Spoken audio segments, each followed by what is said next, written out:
दिवसाची सुरुवात येशूबरोबर. फार पूर्वी मी एक इंग्रजी गाणं ऐकलं होतं. त्याचे शब्द असे होते की गालिलामध्ये एक बाम आहे जो दुखावलेल्या आत्म्यांना आराम देतो. आणि त्यामध्ये पुढचं जे कडवं होतं ते असं होतं की तुम्ही पेत्रासारखे भाषण करू शकत नसाल, तुम्ही पावलासारखे लिहू शकत नसाल, पण तरीही तुम्ही येशूच्या लहान लहान गोष्टी इतरांना सांगू शकता.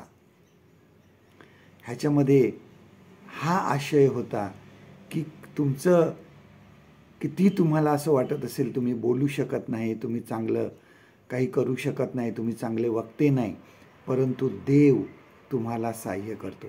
तुम्ही छोट्या छोट्या गोष्टीपासून सुरुवात करू शकता. बऱ्याच वेळेस आपल्याला वाटतं की मी फार चांगला वक्ता नाही. बघा मोशेचं उदाहरण बघा. निर्गम ह्याच्यामध्ये आपण मोशेचं उदाहरण बघतो. इस्रायल लोकांना गुलामगिरीतून सोडवण्यासाठी परमेश्वराने मोशेची निवड केली. पण मोशे सांगतो मी चांगला बोलू शकत नाही, मी चांगला वक्ता नाही.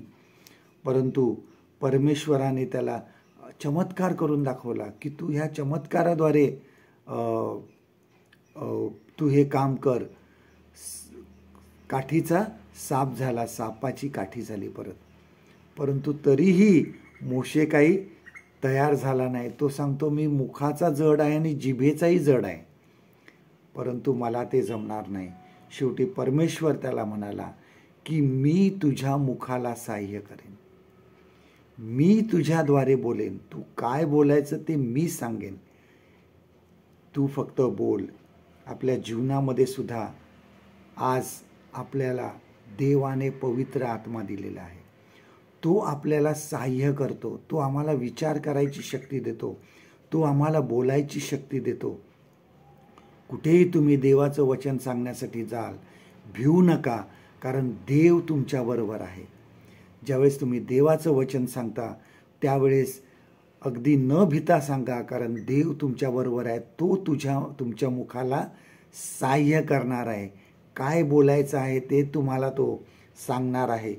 देव तुमच्याद्वारे बोलणार आहे. आजचं देवाचं वचन आपल्यासाठी हे आहे. निर्गम ह्याचा 4 अध्याय आणि 15 वचन. एक्झोडस चॅप्टर 4 अँड वर्स 15. मी त्याच्या व तुझ्या मुखास सहाय्य होईन आणि तुम्ही काय करायचे ते तुम्हाला शिकवेन.